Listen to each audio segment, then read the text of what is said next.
That's very interesting. I have just finished reading a very nice essay about a book. I intend to read this book shortly, and I have watched also a nice documentary about it. It's The Belief Instinct by Jesse Bering. It's interesting because he uses children around 5 to 6 years old, to prove at what age we are susceptible to the belief instinct.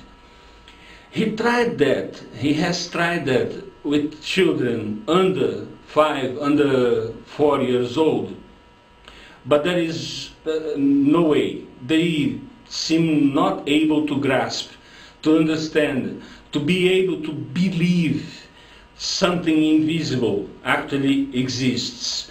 So with children below 4 years old, there is no use. At 5 to 6 years old, looks like we are hardwired in our brain to believe there is something invisible watching over us. Either Princess Alice, as he tried with the children, not trying to scare them. He was just experimenting to see when what Richard Dawkins calls the virus of faith is inoculated in us. Is around 5 to 6 years old. Is a form of child abuse. Is a very harsh form of child abuse. We are all subject to that. All. In our culture, all of us, when children, are subjected to this. At least in the middle class, lower classes.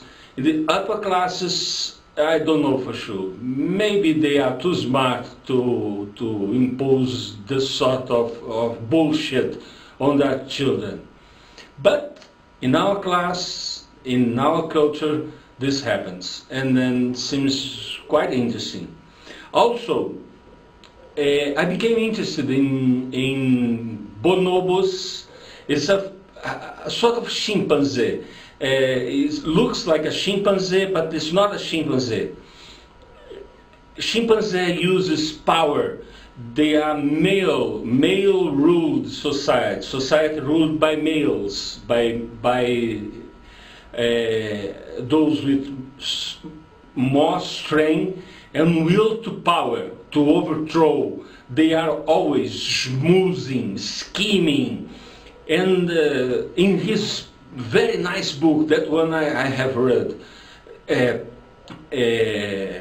Chimpanzee Politics. When I read this book from Frans de Waal, Chimpanzee Politics, it reminded me from stock market at Wall Street, meetings at the National Congress, United States, in Brazil, meetings at the Pentagon, at the high levels of the armed forces around the globe. They are acting like other primates act. Male-dominating primates act like that. The bonobo are different. They are female-ruled society, and based in sex. All with the bonobo, all is about sex. Is solved. All problems that pops up is solved with sex. It's fantastic. It's fantastic. I am now reading The Bonobo and the Atheist. Frans de Waal disagrees with what he calls the new atheism. There is nothing new about what they call new atheism. Atheism is atheism. They don't believe anything.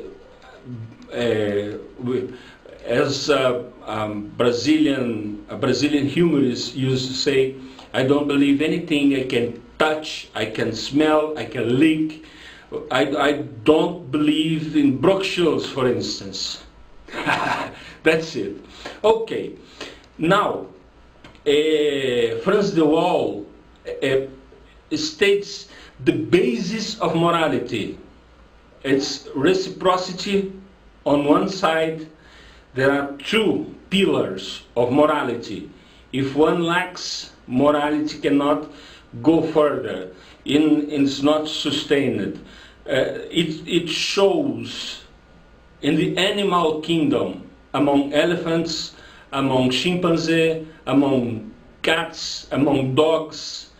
They help, they are wounded, they work together to reach some goals, not as sophisticated as humans are able to do, but there are reciprocity, and the other pillar is empathy.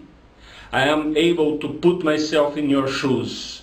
I am a person and I know that you feel as I feel. If you lack empathy, one of the pillars of morality is missing.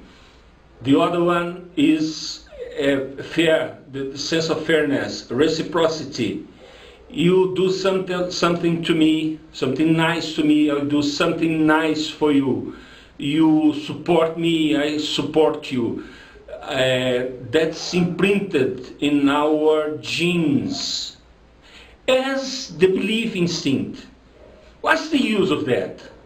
Why all over the world people has to believe that there is invisible thing, seeing things, seeing all that you do all the time?